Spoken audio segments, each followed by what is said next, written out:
Olá, agradeço a você pela tua conexão. Nós estamos em mais um estudo do Célula Online. Nós estamos dentro da série que nós estamos vendo, que é o Discípulo de Cristo, um chamado para um compromisso total. A gente está na área do compromisso. Nós estamos focalizando a área do compromisso. E hoje nós vamos ver a lição, o estudo, número 10, a oferta queimada como um símbolo, como um exemplo para nós da igreja. Ok? Vamos lá. Vou ler um texto aqui que está em Hebreus, capítulo 10, do versículo 4 ao versículo 10. Porque é impossível que o sangue dos touros e dos bodes tire os pecados.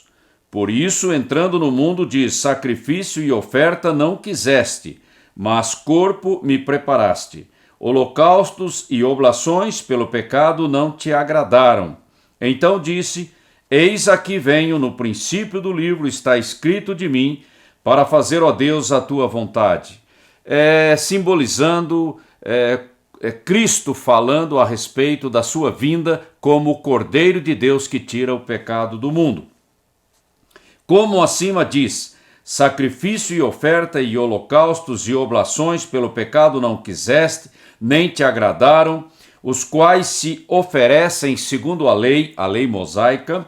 Então disse: eis aqui venho para fazer, ó Deus, a tua vontade. Tira o primeiro para estabelecer o segundo, na qual vontade temos sido santificados pela oblação do corpo de Jesus Cristo, feito uma única vez. Ok? Hebreus 10, capítulo 4 ao versículo 10. Primeira coisa que a gente faz no estudo dentro do grupo de comunhão é pegar a passagem e pegar aqueles pontos principais para esclarecimento, para nivelamento espiritual. Primeiro ponto que eu trago aqui, não tanto em relação ao texto, mas ligado ao significado do texto. Sacrifício e oferta. Está falando de holocaustos e oblações. Pelo pecado, segundo a lei, eram uma cobertura temporária para o povo. Então, todos aqueles rituais de sacrifício e oferta eram uma cobertura temporária para o povo? Essa é a pergunta e fica aí para discussão no grupo, e eu tenho alguns textos de referência para auxiliar a discussão no grupo. Temporário e definitivo. Vamos fazer uma comparação entre essas duas coisas. Segundo ponto, o sacrifício de Jesus é único na história da redenção? Esse é outro ponto fundamental de doutrina para a igreja. O sacrifício de Jesus é único, é perfeito, é eterno, é exclusivo? Essa é uma pergunta que se torna o fundamento do cristianismo. Então fica aí para discussão no grupo, e tem uma referência também no livro de Hebreus. Outro ponto, agora, como ser santificado pela oblação do corpo de Cristo feito uma única vez? Bom, Cristo morreu, ressurgiu ao terceiro dia, ascendeu e está assentado à destra de Deus. Isso já aconteceu, nós temos aí já quase 2000 anos. E agora, como é que eu tomo posse disso? Ele não vai morrer de novo, ele fez isso uma única vez. E agora, como tomar posse do resultado disso para a minha vida? Porque isso é uma atitude, é uma resposta, é uma decisão, é uma escolha que eu, na minha geração, tenho que fazer ao ouvir as boas novas da salvação, do evangelho da graça do nosso Senhor Jesus Cristo. Então aí fica para discussão no grupo, e tem um versículo aqui de referência. E por último, dentro desse desse negócio de esquadrinhar a palavra de Deus, de dividir corretamente a palavra de Deus, e isso sempre acontece quando a gente pega a Bíblia para ler, como ouvirão se não há quem pregue? Então tem uma implicação. Foi dado à igreja a responsabilidade de proclamar o Evangelho. Nós somos a boca de Deus na terra, na nossa geração. Então alguém tem que proclamar, porque senão como as pessoas vão ouvir? Então fica aí para discussão no grupo, e tem um texto-chave que a gente tem lá em Romanos capítulo 10, né, que é bastante emblemático desse tipo de situação que nós estamos discutindo aqui. Ok, então fica aí, o grupo vai estar discutindo essas coisas. Eu incentivo você a emitir a sua opinião, não importa se está errado, se não está, se está mais ou menos, não interessa. O importante é que você participe, que você se expresse, porque é assim que a gente vai atingir o alvo, que é o nivelamento do grupo, para que todos tenham a mesma opinião, porque a opinião que a gente deve ter é o que a Bíblia diz, ok? Então isso é importante para que haja unidade doutrinária no nosso meio, cada um pensando exatamente aquilo que a Bíblia diz, ok? Isso traz unidade, isso traz um posicionamento único em função daquilo que a palavra expressa, ok? Muito bem, vamos ver o significado de oferta queimada para nós, igreja, nos dias de hoje. Eu não vou entrar em detalhes de todos aqueles rituais de sacrifício, de ofertas lá da lei mosaica. O assunto é complexo. A gente teria que ficar uns 6 meses estudando só sobre isso, cada detalhe, cada tipo de sacrifício, de holocausto, de oblação, de oferta, para cada preceito, enfim, muita coisa, não dá. A gente pegou o exemplo da oferta queimada pelo significado espiritual dela dentro da temática de compromisso que nós estamos estudando. É por isso, ok? Muito bem. A oferta queimada, primeira coisa, eu só vou citar uns pontos para fixar, depois eu vou entrar na aplicação espiritual. Primeira coisa, ela era voluntária. Então não tinha um preceito criando uma obrigação. Isso é a primeira coisa importante que a gente tem que deixar claro aqui, tá bom? Voluntário. Numa expressão de gratidão, de reconhecimento, oferecendo algo no altar do Senhor. Então, primeiro ponto. O animal ele tinha que ser macho, ovelha ou rebanho bovino, limpo, sem defeito. Ele era apresentado na porta do tabernáculo. O sacerdote ia examinar o animal para ver se estava tudo certo, para depois, numa mesa, você amarrar os pés, né, dianteiros e traseiros do animal, e o animal seria degolado. Ok? Então, é mais ou menos isso. E quem fazia isso era o ofertante, era quem trazia o animal. Ok? O animal ele era esfolado, ou seja, retirado a pele, né? A pele ficaria para o sacerdote que iria fazer todo o ritual ali no tabernáculo. Depois esse animal era esquartejado em partes, ok? E em ordem, esse animal os pés eram lavados e a parte da barrigada, que a gente chama, tá? Fressuras, né, que a Bíblia usa essa expressão, você tem que lavar, porque você não vai oferecer estrume, que pode estar na pata do animal ou no intestino do animal, lá no altar de bronze, que é onde o animal será queimado. Por isso que se chama oferta queimada.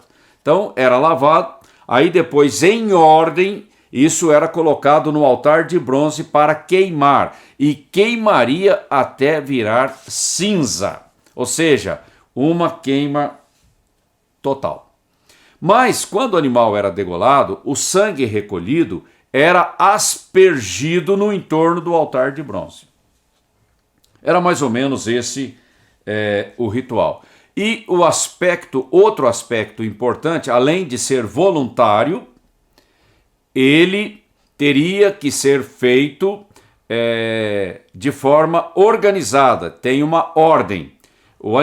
Os pedaços eram colocados em ordem lá no altar de bronze para ser queimado. E a própria lenha que seria colocada no altar para queimar teria que ser em ordem. Porque tudo isso tem significado, tem uma tipologia, como a gente fala. E o animal era queimado até o fim. Não dava para aproveitar nada, só sobraria cinza. É isso, está lá no livro de Levítico. Se você ler, você vai ver isso. Ok? Agora trazendo a aplicação para nós da igreja. A pessoa que estava fazendo aquilo, naquela época, ele podia estar consciente do que estava fazendo, do significado espiritual daquilo que ele estava fazendo, ou ele estava apenas cumprindo uma rotina. Isso quer dizer alguma coisa para nós? Rotina fala de religiosidade no nosso tempo. Mas, se eu estou consciente do sacrifício que eu tenho que apresentar no altar de Deus, então aí tem algo vivo, tem algo de Deus, do Espírito Santo trabalhando na minha vida. Ok? É só a gente trazendo a realidade daquela época para a nossa realidade. A única coisa que do animal que subia era a fumaça, aroma suave que subia diante de Deus. Né? Esse é outro aspecto interessante da oferta queimada. Bom, agora vamos ver aqui o que interessa para nós. A oferta queimada como símbolo espiritual de entrega. Aí vem o ponto. Rendição, entrega, consagração. Esse é o ponto que interessa para nós. Jesus foi um sacrifício total, completo, perfeito. Jesus, ele foi um sacrifício até a morte e morte de cruz. Ou seja, não ficou nada para trás. Ele entregou tudo. Ele entregou a sua própria vida. E o sacrifício de Jesus foi aceito pelo Pai. Né? Aí no aspecto da justificação. Ok? Que a gente também tem o aspecto legal. Deus recebeu, aceitou o sacrifício. Ok?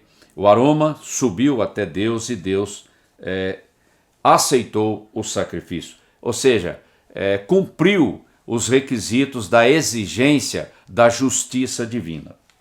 Muito bem.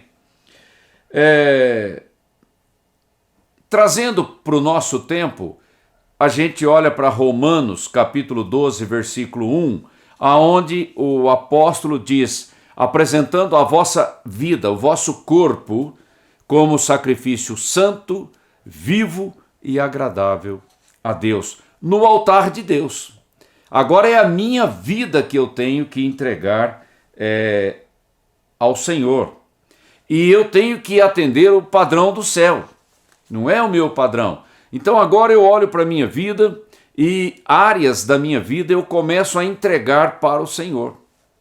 Áreas que estão ligadas principalmente à questão do caráter, do pecado, das coisas que estão aprisionando a minha alma e travando a minha vida espiritual. Agora é uma entrega, eu tenho que entregar isso no altar de Deus para que o Espírito Santo faça uma transformação na minha vida, e essa transformação começa pelo meu modo de pensar, pela minha mentalidade, pelo meu entendimento. Aí que vem a questão da metanoia, que a gente já tem discutido bastante aqui na CCA, que está em Romanos 12, 2. E essa transformação do entendimento trabalha a questão do arrependimento, que é mudança, transformação de vida, de comportamento, de atitude. E a consequência dessa transformação na minha vida é para que eu conheça a perfeita vontade de Deus. Isso é revelação. Tanto a revelação geral que a gente tem na Bíblia, quanto a revelação específica que Deus traz para a minha própria vida pessoal. Ok? Para que eu possa obedecer a Deus por amor, submisso, reconhecendo que a vontade de Deus para a minha vida é perfeita. Aí a Bíblia diz, lá em Romanos 12, 2, que eu vou experimentar a graça de Deus na minha vida. Coisa concreta, real, uma coisa sobrenatural, um milagre de Deus na minha vida, começando pelo meu coração. É muito mais profundo do que um simples milagre, é uma mudança da minha referência interna, porque agora o meu coração se alinha com Deus. E a gente faz isso todo dia, toda hora, em várias áreas da nossa vida. Essa é a aplicação mais importante para nós. Porque, na verdade, é o egoísmo do meu coração que precisa ser entregue no altar de Deus, para que a vontade perfeita de Deus tenha liderança na condução da minha vida. Isso é consagração, isso é entrega, isso é rendição. E isso é um trabalho do Espírito Santo, começando de dentro para fora, porque o transbordar é de algo que Deus mudou dentro de mim. Então, é a minha disposição de entregar tudo para o Senhor, para que haja paz, para que haja descanso, e tudo isso brota de uma confiança inabalável em Deus, no seu poder e na sua fidelidade.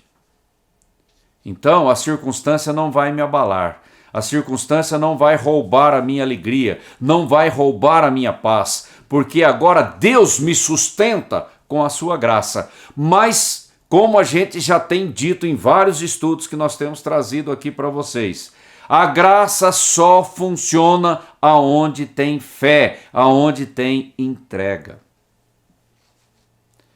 A graça não é automática. Então, a minha atitude faz com que a graça funcione na minha vida e opere essa transformação, opere a mudança de realidades e de circunstâncias. Ok? Esse é o ponto-chave do nosso estudo de hoje. Tudo por Jesus, tudo a Ele entregarei. Tudo voluntariamente colocarei aos seus pés, para que Ele seja Senhor da minha vida. Nenhuma coisa deve ser retida na presença de Deus. Sabe por quê? Eu posso reter aqui e agora. Lá no tribunal de Cristo, eu não vou ter como esconder, porque vai ser checado. E aquilo que não procede do Espírito Santo será queimado. Aí vem o prejuízo com relação aos nossos galardões.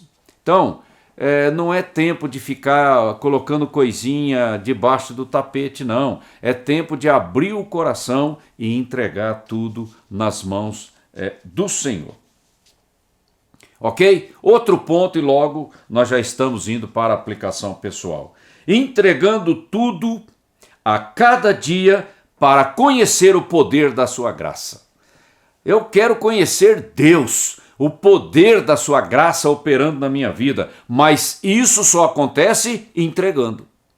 Aí vem a questão da entrega e da rendição. E eu vou ler aqui 2 versículos para ratificar isso tudo que nós temos falado aqui. Contudo, lá em 1 Coríntios capítulo 15, versículo 50, Atos 24. Livro de Atos, capítulo 20, 24. Aqui na apostila tem um errozinho aqui, eu me confundi. Contudo, nem por um momento considero a minha vida como valioso tesouro para mim mesmo, conquanto que eu possa completar a missão e o ministério que recebi do Senhor Jesus para dar testemunho do Evangelho da graça de Deus. Isso é entrega. Entrega agora para obedecer a Deus e cumprir o chamado de Deus para a minha vida. O que Ele quer da minha vida. O segundo está lá em 1 Coríntios capítulo 15, 58. Portanto, meus amados irmãos, permanecei firmes e que absolutamente nada vos abale. Dedicai-vos dia após dia à obra do Senhor, plenamente conscientes de que no Senhor todo o vosso trabalho jamais será improdutivo. Então, para conhecer o poder da graça, eu tenho que entregar. Quando eu entrego, Deus começa a operar algo tremendo na minha vida e através da minha vida. É daí que vem a recompensa, o galardão. O galardão começa de dentro para fora. É isso que a gente tem que... essa a percepção desse princípio. Aplicação pessoal para nós encerrarmos o nosso estudo de hoje. Entregar é uma atitude de rendição. Eu me rendo e entrego. Eu não vou lutar contra Deus. Rendição significa submissão. Eu reconheço que Deus está correto, então eu entrego. Confiando e descansando na graça do Senhor, grato pela sua fidelidade. Quem ama entrega, sabendo que a vontade do Senhor é perfeita, superior e melhor.